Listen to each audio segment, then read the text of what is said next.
Ons lees aan die einde van elkeen van die 4 evangelies die getuienisse van Jesus se opstanding en die leë graf. Die feit dat hulle nie al 400% ooreenstem nie, is 'n groot pluspunt.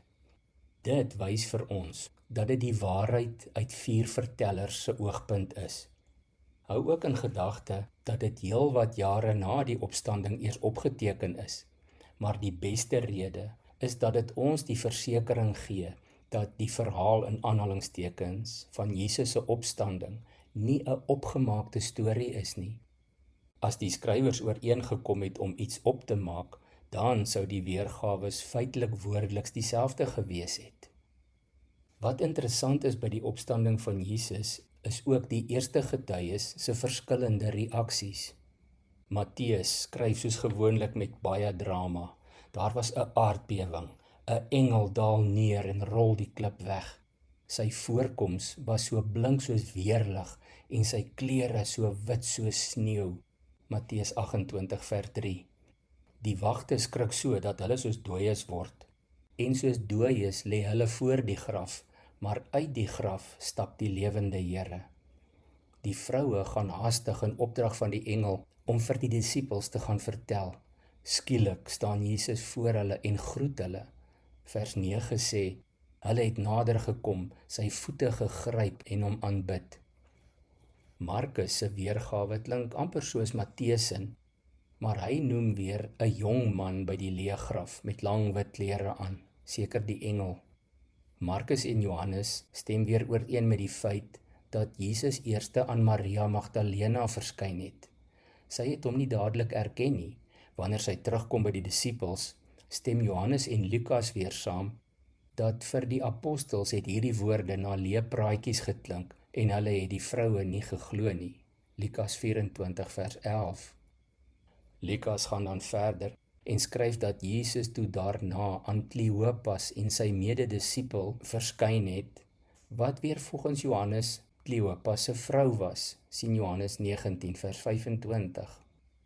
Lukas skryf ook dat na Maria se getuienis het Petrus na die graf toe gehardloop om self te gaan seker maak. Johannes voeg by dat hy saam met Petrus resies gehardloop het graf toe en eerste daar aangekom het. Johannes som uiteindelik in hoofstuk 20 vers 9 en 10 die disippels se aanvanklike reaksie mooi op, waar hy skryf: hulle het nog nie die skrif verstaan dat Jesus uit die dood moet opstaan nie. Daarna het die disippels weer huis toe gegaan.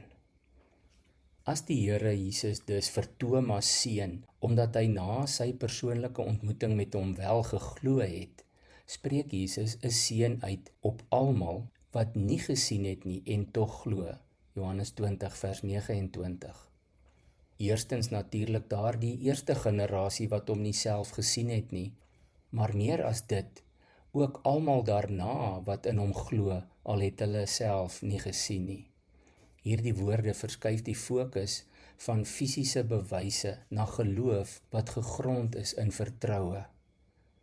Ons leef in 'n tyd waarin mense dikwels na tasbare bewyse soek voordat hulle bereid is om te glo. En tog is die Christelike geloof nie irrasioneel of blind nie.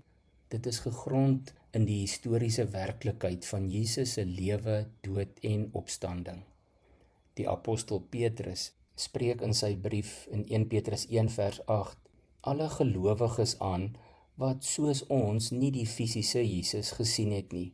Hy skryf: hom het julle lief, al het julle hom nie gesien nie. In hom glo julle, al sien julle hom nie nou nie. Kom ons bid saam. Here Jesus, baie dankie vir die seën wat U ook uitgespreek het oor ons almal wat glo sonder om te sien. Ons het U lief, Here, al het ons U nie gesien nie. Ons glo in U, al sien ons U nie nou nie.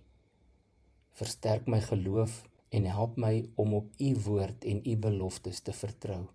Dankie, o Heilige Gees, dat U ons hiermee help. Amen.